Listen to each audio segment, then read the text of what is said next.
What's up, everybody? Back at you with another quick hitter today.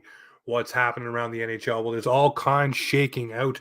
Let's get into some of the topics today. This is Offside Hockey Talk, brought to you by Boxing Rock Brewing Co.'s Puck Off Laugardale. Check out their big beer for the big pod. All right, so it is St. Patty's Day, so happy St. Patty's Day to all. Drink responsibly, have some fun, and have some green beer. This right here today, well, let's get into it right away. The QMJHL looking to ban fighting, and it's all but a done deal, apparently. There will be no more fighting in the Q. This, to me, I understand it. The head injuries, the trauma, the CTE, everything that's led to it, all the injuries, guys getting hurt, hitting their heads on the ice, etc., etc. You want to weed that out as much as you can. But to outright ban it and make it like it's a criminal act in the game of hockey, something that has been there forever, seems a little heavy handed, if you ask me. I do still believe there will be fights, and the QMJHL has not figured out what they are going to do for, I guess, the punishment for those who decide to get into some fisticuffs. But there is a certain thing to be said of how it does sometimes settle down games. And you cannot tell me to a man that you do not get excited, grip your seat, stand up, freak out, cheer loud when two guys drop the mitts and settle a score, whether it's in the NHL, the Q, or any other league that involves fighting. Now, the OHL said they're going to take a stronger stance on eliminating fighting, but they're not going to outright eliminate it. And then the WHL, well, they're just like, this is Sparta. We're still going to allow fighting, and it's going to be the way it is. So I'm wondering, to hockey fans out there, when you hear this, what do you think of the QMJHL banning fighting? For me, it's crazy. Crazy that you would want to ban fighting outright. I understand limiting it. I understand trying to deter it, but it's still part of the fabric of the game. And no, I'm not saying that they need to be knuckle draggers and scrap all the time, but there are times that it calls for it when a guy runs your goaltender or throws a dirty hit. You want guys to atone to understand that you will not get away with that. But we'll have to see how this shakes out and where it goes from here. But this is the news. It's all but done. It just needs the rubber stamp, and it's coming in for next season. So we'll see what happens beyond this and how guys adjust. What do you think the overall punishment will be for a guy who does fight? The QMJHL new commissioner said it will have to be heavy-handed when you hand out the punishment for a guy who ends up fighting when there is no fighting. So what is it, 10, 20 game suspension for fighting? Again, heavy-handed for a game that used to have that incorporated in it, that used to celebrate the fact that guys did this in all of their highlight videos, leading up to just a few years ago. It's still in many NHL packets today. So we'll see what happens with the Q and what other leagues do to follow and how it goes next year. And I really want to see what people think about this one. Drop a comment on this podcast. Let me know. Then we're getting around to the NHL stuff here. Finally, it does seem like there will be some finality with the Arizona Coyotes as the NHL is now getting frustrated with the Arizona Coyotes. Elliot Friedman reporting that, Bettman has long backed the Arizona Coyotes and supported them and said, this is the league. This is the way it's going to be. This team will be here. We will make it work in the desert. But Bettman answers to the owners, and there is, as Elliot said, a growing discontent among the owners for the Arizona Coyotes, which is not a good thing if you're Gary Bettman, because if you want to keep this pet project going, everyone needs to be on board and happy. And if your owners, who you ultimately basically have to listen and cowtail to, then you're not going to be able to keep this going. And I really do think now you listen to that comment, you listen to the players, the agents and GMs, a lot of players and agents and GMs not happy with the situation as well. So with the Tempe situation and everything going down, does this team maybe just make its way over to Houston and get fresh new roots and, They play out their deal at ASU, and then by that time, hopefully there's a spot, a venue, a place for them to play in Houston. But it does appear that there will be some finality between the NHL and the Arizona Coyotes, because now it has gone beyond just Gary Bettman and a pet project to keep it going. It's other influential owners saying, we've had enough of this. We're tired of the revenue sharing. We're tired of this team doing the thing that it's doing with the salary cap, et cetera, et cetera. Go down the Arizona list. It's not small, folks. So this one I could see finally maybe getting some legs and something happening here. But again, with everything, it can change on a dime. So we will see what goes forward. But I think we may actually have a conclusion finally on something with the Arizona Coyotes. Now, speaking of Mr. Gary Bettman, he came out and said this one on the divisional playoff formula. It is working. Gary, it's working for who? For who? Who are you sitting in a room with that's feeding you with a spoon saying this is working? I've seen prominent players of other teams, and this is not just coming from a Maple Leafs fan. I've seen Brad Marchand. I've seen Steven Stamkos, Nikita Kucherov, and others saying it's ridiculous. It's sad that probably one of the best matchups, doesn't matter who it is, it doesn't have to be the Leafs, one of the best matchups continually happens in the first round, and a super good team goes out early. And Gary sat there at the press conference saying, well, if you look at the tracking, the teams would be playing each other anyways, because it's working just fine. It's working great. No, it's not. It's not. Nobody likes it. Everybody wants to go back to 1 versus 8.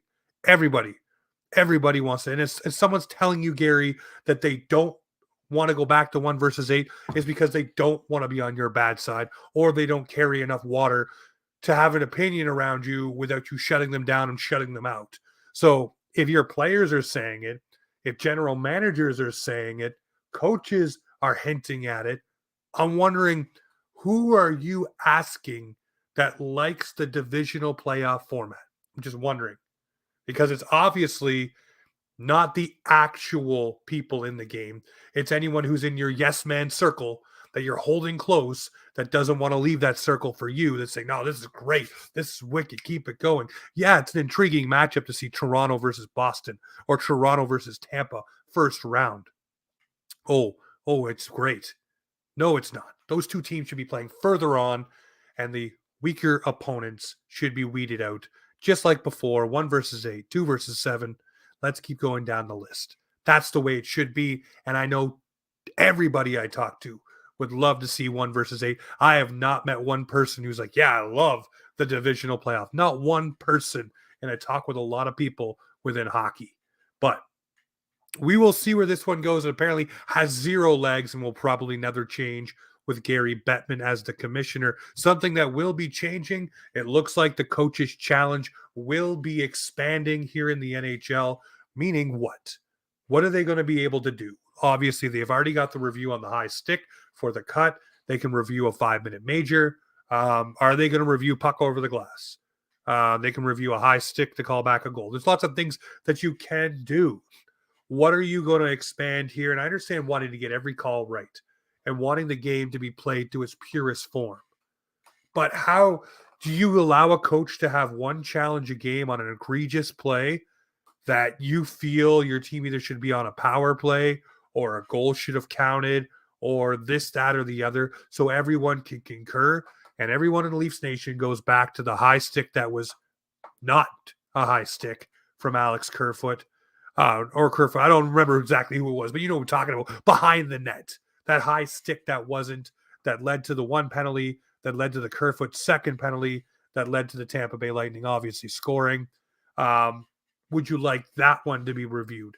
Is that the one thing? Do you give the coaches one opportunity to throw the flag and review any play that is allowed to be reviewed, whether it be a penalty, whether it be a goal scoring play that should have counted, a puck off the netting, whatever it is? You get one a game, and if you miss it, you get a penalty. You lose your timeout, just like you do now, but you get that one extra throw out there that you can challenge anything.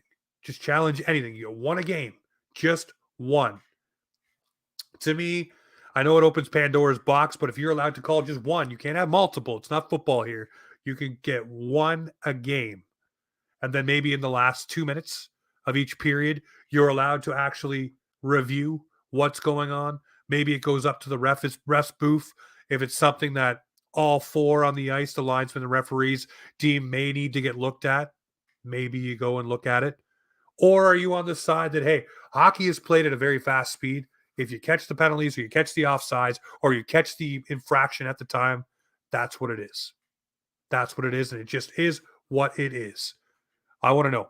I want to know where you stand. For me, I would say it would be cool to see one. You're allowed to challenge one play a game. That's it. That is it. You cannot do multiple challenges if you do not lose your thing. The offsides, that's a different thing, but you get the chance to challenge one play, and that is it. Beyond that, you can still have your offside reviews, your offside challenge like you do now, but you get that one play to challenge a penalty or something of that nature, and that's it. You cannot do it multiple times like you do with the offside. You get one opportunity, and that's it. That is my thought. I think it would be fun to see some of these calls maybe called back, or maybe we get an interpretation of the rules. Maybe we get to see something different here. I don't know.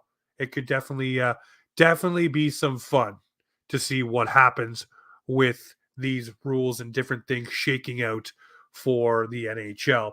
All right. So the last thing today, obviously, is game day for the Maple Leafs. I'll be dropping a little video later on talking about all that over on TikTok. Get over there, check it out. It's all kinds of fun. But the Leafs are taking on the Carolina Hurricanes. It is going to be a fun game.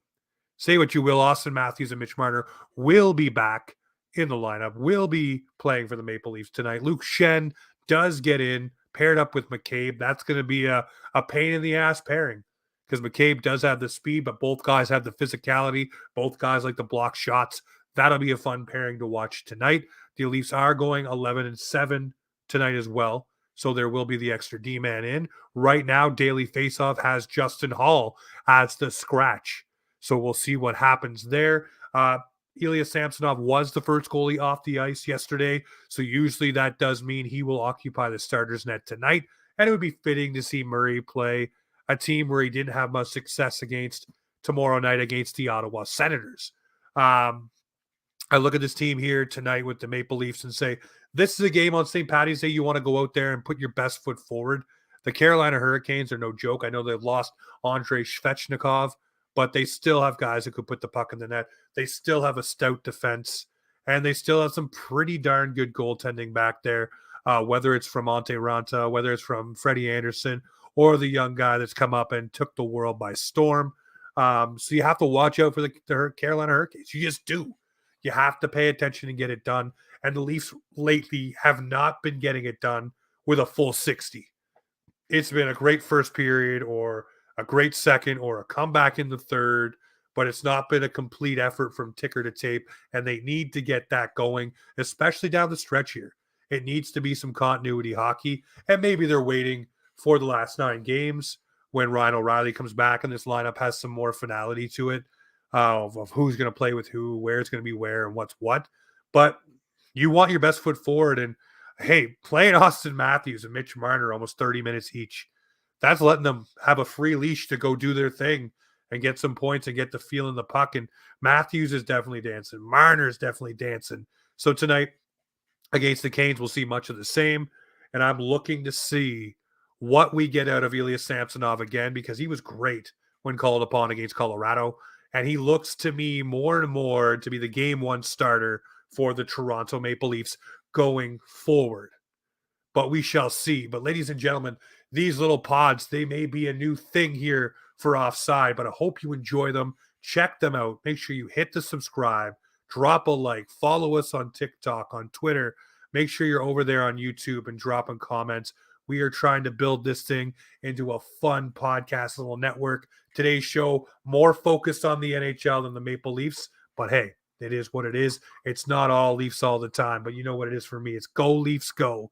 And this is Offside Hockey Talk, where the Maple Leafs and hockey come to talk.